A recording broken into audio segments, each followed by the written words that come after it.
Citizenship amendment act यानी कि CAA देश भर में लागू हो गया है। मोदी सरकार ने इसको लेकर नोटिफिकेशन जारी कर दिया है। नमस्कार दोस्तों, मैं दीक्षा पाठक आप सभी का स्वागत करती हूँ क्वेस्ट आईएएस के यूट्यूब चैनल। तो इस वीडियो में हम समझेंगे सीएए क्या है, सीएए पहली बार कब पेश किया गया था, कब ये पार्लियामेंट में बिल पास हुआ और बिल पास होने के बाद ये इतना डिले क्यों किया गया, भारतीय संशोधन कानून के जरिए किस किस को सिटीजनशिप मिलेगी, इंडियन सिटीजनशिप पाने के लिए क्या करना होगा और मुस्लिमों को इसमें शामिल क्यों नहीं किया गया। तो चलिए शुरू करते हैं और सबसे पहले ये समझते हैं कि सीएए क्या है। सिटीजनशिप एक्ट 1955 इंडियन सिटीजनशिप से जुड़ा एक कॉम्प्रिहेंसिव लॉ है। इसमें बताया गया है कि किसी व्यक्ति को भारतीय नागरिकता कैसे दी जा सकती है और भारतीय नागरिक होने के लिए जरूरी शर्तें क्या है। इस एक्ट में पहले भी कई बार मॉडिफिकेशंस हो चुके हैं। 2019 में एक बार सेंट्रल गवर्नमेंट ने इस लॉ में चेंजेस के लिए बिल लाया था जिसे नागरिकता संशोधन बिल 2019 कहा गया।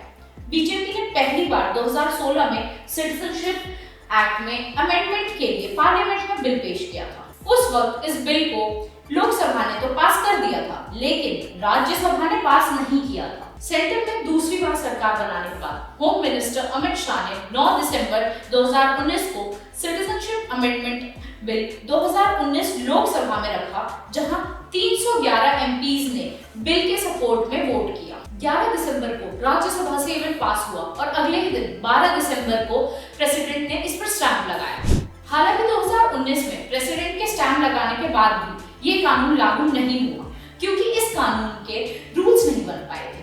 आमतौर पर कोई भी कानून बनाने के बाद 6 महीने के अंदर उसके नियम बनाने होते हैं। अगर ऐसा नहीं हो पाता तो उसके लिए पार्लियामेंट से टाइम मांगना पड़ता है। सीएए के मामले में भी ऐसा ही कुछ हुआ था। होम मिनिस्ट्री में 8 बार एक्सटेंशन मांगा था क्योंकि इस कानून के नियम नहीं बन पाए थे। इसलिए जिन लोगों को सिटीजनशिप मिलनी थी वो नहीं मिल पाई। पर अब ऐसा नहीं है, अब सिटीजनशिप के लिए अप्लाई किया जा सकता। तो अब हम ये समझते हैं कि मुस्लिम्स को सिटीजनशिप क्यों नहीं दी जा रही। तो इस पर सरकार का ये कहना है कि पाकिस्तान, बांग्लादेश और अफगानिस्तान इस्लामिक कंट्रीज हैं और यहाँ पर नॉन मुस्लिम्स को काफी सताया जाता है, इसलिए नॉन मुस्लिम्स वहां से भागकर इंडिया आ गए। इसलिए सिर्फ नॉन मुस्लिम्स को ही इसमें शामिल किया गया है। कानूनन भारत की नागरिकता पाने के लिए देश में कम से कम 11 साल रहना जरूरी है, लेकिन सीएए के तहत इन 3 देशों के नॉन मुस्लिम्स को 11 साल की बजाय 6 साल रहने पर ही नागरिकता दे दी जाएगी। बाकी दूसरी कंट्रीज के लिए ये टाइम पीरियड अभी भी 11 साल है। अब हम समझेंगे कि सीएए के तहत भारत की नागरिकता पाने के लिए क्या करना होगा। सरकार ने पूरे प्रोसेस को ऑनलाइन बनाया है। एप्लीकेंट्स को वो साल बताना होगा जब वो बिना डॉक्यूमेंट्स के इंडिया आए थे।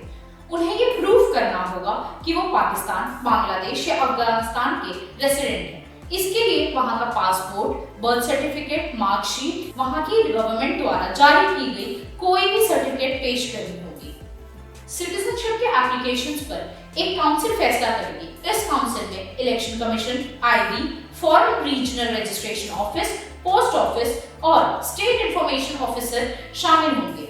सबसे पहले एप्लीकेशन डिस्ट्रिक्ट कमेटी के पास जाएगी, फिर वहां से एम्पावर्ड कमेटी को भी भेजा जाएगा, फिर वो एप्लीकेशन एक्सेप्ट होगी और आगे के प्रोसेसेस किए जाएंगे।